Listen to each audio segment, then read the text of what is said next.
Slowed from 6th position. Something wrong with the pole-sitting car, the 42. Something broke in the right front. Something broke in the right front. Yeah, Doc, I think they're going to find it's the left front. Yeah, it is the left front. He said right front that a moment ago, but they're going to look in the left front. And Andy, never a good sign because the driver goes out immediately, DJ, and they know when you break something, the thing won't turn when it has to on a road course. Is this the big wreck? Sure is. Robbie Gordon, Steve Park. See Ricky Craven. Is that Kurt Busch? Kurt Busch sitting sideways across the track through the smoke. Still back in March. Jeff Gordon with his fresh tires. Oh, Matt Kenseth in the traffic jam gets Gordon. Well, there's a caution flag that Jared needed, but it certainly wasn't one. He lifted right in front of me. That was Matt Kenseth on his team radio.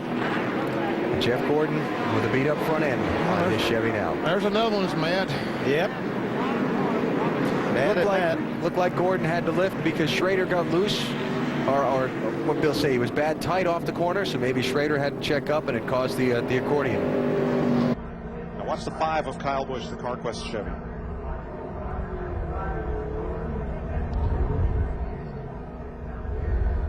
Him and Casey Mears in the 42 car get together down the front stretch. Yeah, that didn't even have Had nothing to do with that other wreck up there. Totally separate. No.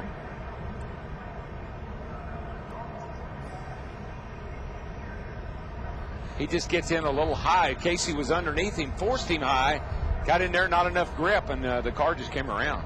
To start to move, and you have to guess which one. Well, that's why he's doing what he's doing. He's just mirror driving all over the racetrack. Oh, trouble. Elliott Sadler over once and a half and on his roof. Now the car tumbling hard onto the pavement in turn 3. Caution is out. It's just 4 tires and fuel. It starts off tight, then gets loose. Waiting, now we can't get it go. Can't get the car to go. They're going to have to push it. Still pushing it down pit road. Can't get it to fire. Cannot get the car to fire. And they can't. And that's as far as they can push it. You're right, Alan. Nobody go fast. Come on. We're going to push him back. They're going to pull him back. And then try again.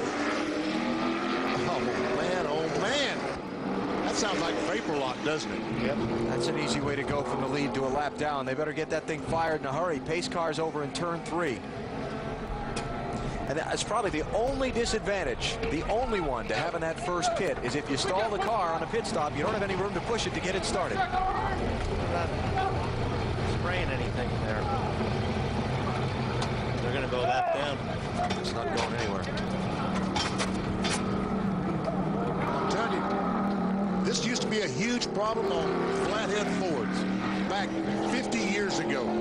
And grab some ether, they're talking about trying to get some supercharged gasoline in the engine. Why they weren't doing that to begin with. Here they come.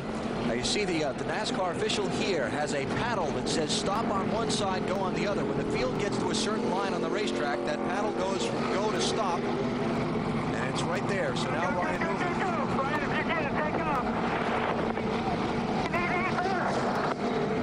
We're putting gasoline in. How frustrating is that? See the stop sign. Everybody's got to stop until the field clears now. Bring me a record. That's what they're saying. Please bring a record. They have to be exhausted. And 90-something degree weather in fire suits and helmets. Pushing a 3,500-pound race car. That won't start.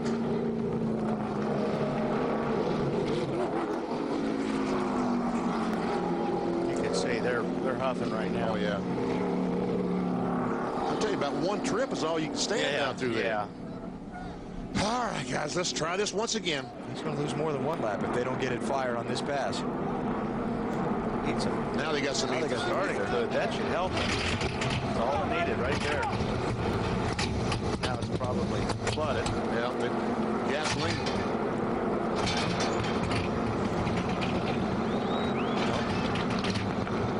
Oh, no. Can they go out? Can they go get it? I guess they can. Go get it, but got to bring it back. That's Glenn Mankowski, by the way, the official at the end of pit road who holds the stop and go sign. Almost started. I think if they had that ether to begin with, it may have helped. Okay, so that's 2 laps down, and now the field's on the 1-to-go signal. Next time they come by, they're going to be at full speed, and the laps are going to add up in a hurry. The crew guys are going to be packed. Yeah, they're not only the engine's going to be vapor locked, the crew is going to be vapor locked. Hot.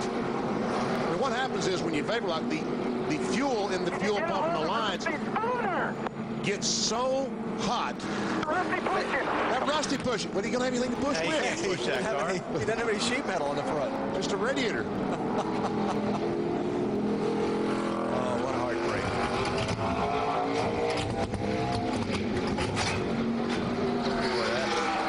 Nope. Not going to happen. Not going to happen. Start saying the fuel gets so hot that it boils. Yes. And it won't fire. Won't fire. It won't, will not go. You get bubbles in the carburetor, air bubbles, and that's the end of it.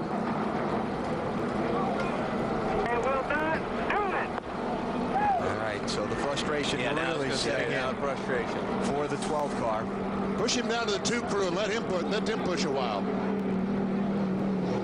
And here comes the field to the restart. The laps down. He's in 19th place. And still, Ryan Newman's team can't get the car started. And what was that you suggested, BP? Let the 2 crew come down and push a while because the 12 is exhausted. They're trying. And what about spraying ether in the engine? That's designed to help create combustion, but it can also create too much combustion. Oh, yeah, exactly. Yeah. Well, the carburetor right out the manifold. And they've got a lot of fuel and ether in there right now. It's...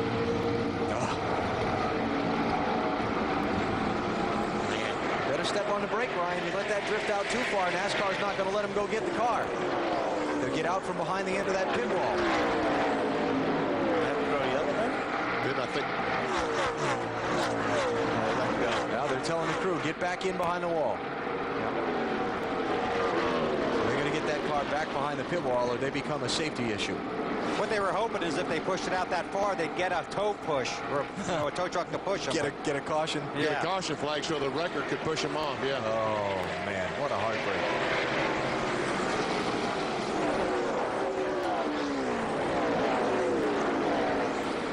So on the track, while we continue to watch the drama with the 12, Biffle is just gone. Greg Biffle is checked out, 0.7 of a second on Kevin Harvick with the lap car between. I'll tell you what, McMurray is looking pretty strong right now in that 42 car. Yeah, here he comes, Wall. Looking for that spot. Harvick, yep, there he's got it. Whoa, clunk. Very good move. And here comes Bill Elliott for 3rd. Elliott's through. Awesome Bill. Having a great day at Darlington. How about Bill Elliott, Dave? All right, they got it started finally. And he's how many down? Well, let's see here. He is 8 laps down. Brother. In 26th place. He hit the kill switch. Oh, you're kidding. He